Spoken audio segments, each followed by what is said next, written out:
So me and my wife were at a wedding in Pennsylvania. It was one of her high school friends. My wife was about 8 months pregnant at the time, and we got kind of put in the back, you know. We were paired with about 12 other strangers that we didn't know, and one of the other couples was Pete and his wife Maggie, and we had never met them. She was, I think, 9 months pregnant at the time, any day now. And we were sitting at the table together, and it was one of those situations where we were cross-talking. And so my wife said, hey, why don't you go sit by Pete, because it seems like you guys are getting along. And Pete and I hit it off immediately. So my love for the game of golf started when I was 8, you know, when my dad started taking me on Saturday mornings. But then the idea for the show happened on December 1st, 2023. You can see it right here. I was probably up late in the middle of the night, and I said, golf sketch comedy series. In the style of, you know, Malbon golf balls. To be honest, it was probably my first wedding sober. I would say the same for Pete. And so we were just kind of stuck to each other like glue. And he presented this idea of an animated series of golf balls, of how much that would just get him going, and his passion for it, and his love of golf, my love for golf. I wanted to be sarcastic, funny, witty, and clever, a show about the life of a golf ball, all the way from research and development, through the production line, to getting ripped out of the box, and then in through the playing days. No matter how long it took, you know, if you had a prestigious career, Kimber said, you know, he recently had a golf ball that he played 3 consecutive rounds with. That's just like an ancient golf ball, just somebody who, like a Sherpa of golf balls. I brainstormed with him, I would say, for maybe 2 hours at the wedding. Missed most of the wedding. Sorry, Phil and Lauren. On that moment, like at that moment, it seemed, it was like an epiphany. It really was. And I told my wife, I said, like, we got to get back up to the room. We got up to the room. I immediately called Nick, and I was like, we have something on our hands. We need to make this come to life. Nick was completely on board, and it was a culmination of quite a few moving things, but I'm so happy I did. Well, we're telling it from the point of view of the balls. That's obvious, but it's the big one, and it changes a lot. It's a whole new perspective. It's knowing what it's like to be small in a big world. Yeah, it changes everything, at least from the writing perspective. So the golf ball is the soul of the game, and I think that there's a ton of parallels between us as humans and golf balls if they thought and felt and you know, joked like we did. Because when you're coming from the stork, you know, getting dropped off at your parents' house, you grow up being like, hey, I want to be a fireman, or I want to be a cop, or I want to be president of the United States. We all have these grand ideas of, this is what I'm going to do with my life. So story always comes first. We even lean away from traditional comedy arcs and into more tragedy style of writing, and just sort of let the comedy come naturally. We even find some of the best comedy comes from those darker places. And then life happens, right? So life beats you down. It can hit hard. The vast majority of us, you know, we're ripped out of the sleeve, proverbially speaking, you know, hit into the world without our consent, and then we kind of just got to make the most of the environment that we're in. And you guys have heroes in your life, you know, that maybe don't get the recognition that they do. So all these golf balls coming off the assembly line, right, are going, I'm going to be going in, rolling in the cup in the Masters 2026, or I'm going to be Tommy Fleetwood's ball that finally breaks him through, you know, the winner. We all have huge aspirations of that.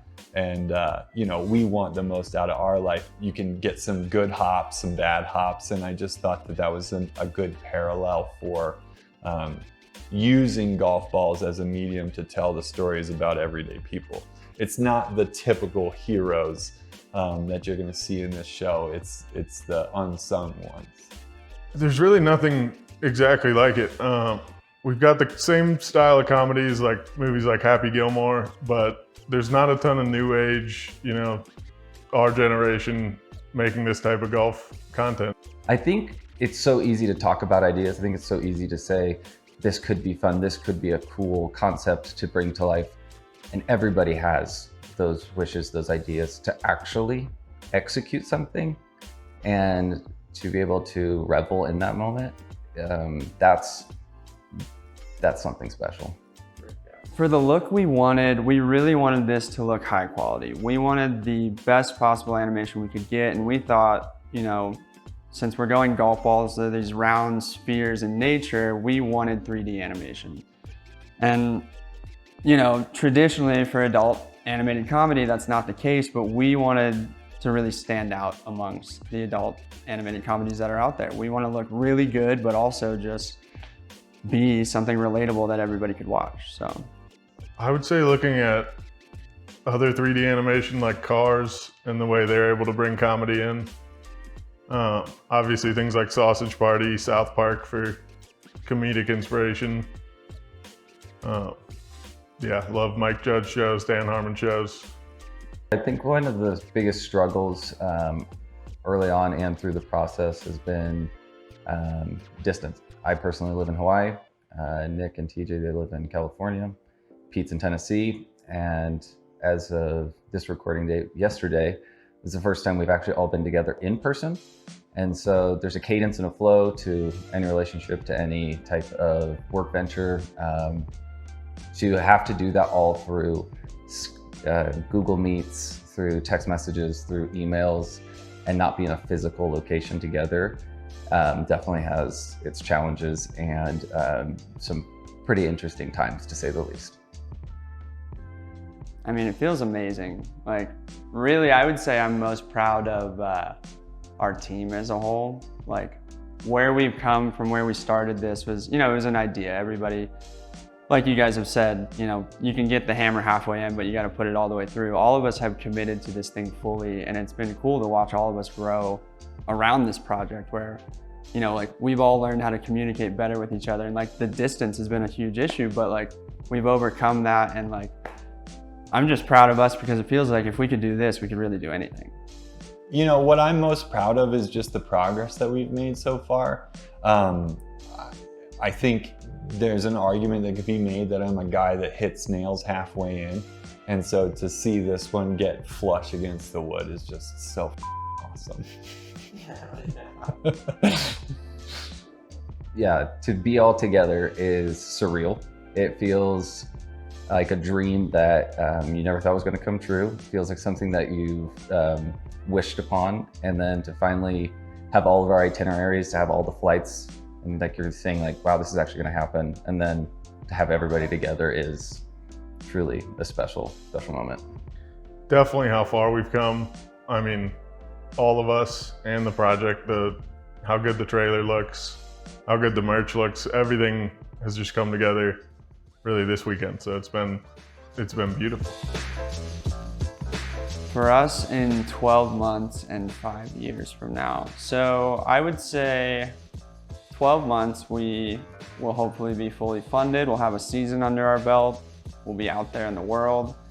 I think there are a lot of options for us and a lot of possibilities at this point. So it's hard to say 5 years down the line. We have high hopes, and honestly, with this team, I believe that we could really achieve anything.